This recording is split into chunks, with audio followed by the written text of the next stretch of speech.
Les vraies voix Sud Radio.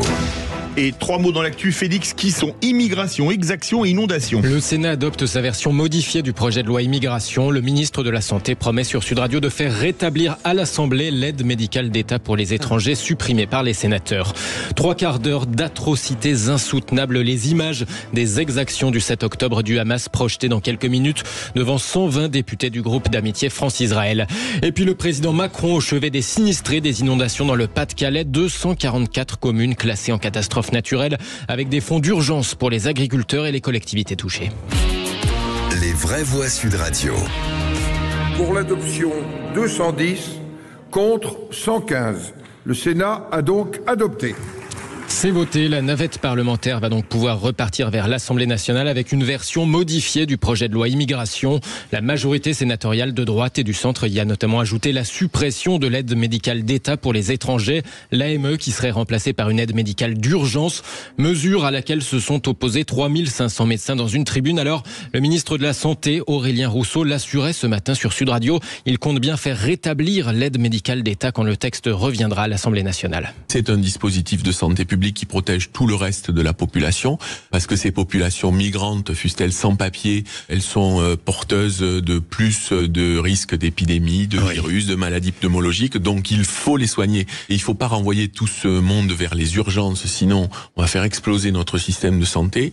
Je ne souhaite pas que les 3500 médecins signataires de cette lettre soient amenés à désobéir. Ils soigneront, mais en tout cas sur l'idée qu'on basculerait de l'aide médicale dans lequel il y a médecine de ville plus urgence dans un système où il y aurait plus que le soin urgent, ça on n'ira pas jusque-là. Je crois que vraiment aujourd'hui il y a très très peu de profiteurs de l'AME. Le ministre de la Santé Aurélien Rousseau au micro de Jean-Jacques Bourdin ce matin sur Sud Radio. L'Assemblée nationale doit se pencher à son tour sur ce projet de loi immigration à partir du 11 décembre, donc dans un peu moins d'un mois. Et le deuxième mot, exaction.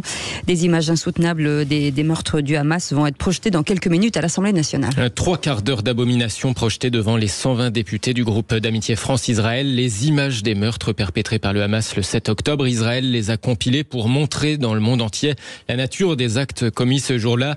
Le journaliste Paul Amar a visionné l'indicible hier avant d'exprimer son ressenti sur les réseaux sociaux. Extrait. Il dure une éternité. Je voudrais pouvoir l'oublier, je ne l'oublierai jamais. Ces scènes d'horreur et de liesse mêlées, l'horreur vécue par ces enfants, ces femmes, ces hommes, traqués, égorgés, assassinés par des hommes. Ces derniers soupirs, couverts par les cris de joie de ces bourreaux qui envoient ces images live à leurs commanditaires et à leurs familles hilares. J'ai déjà couvert des guerres, des émeutes, des coups d'État, j'ai déjà vu des scènes macabres. Je n'ai pas le souvenir que des tueurs aient ainsi voulu ajouter à ce point l'horreur à l'horreur.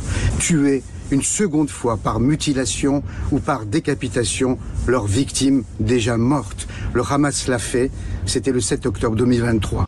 Paul Amar et son ressenti après le visionnage de ces images projetées à partir de 17h30 à l'Assemblée nationale. Un mot, les Ce sont des horreurs, mais il est intéressant, si j'ose dire, de voir au sein du groupe macroniste des oppositions, certains ne souhaitaient pas qu'on montre ça aux députés. Françoise Devoix.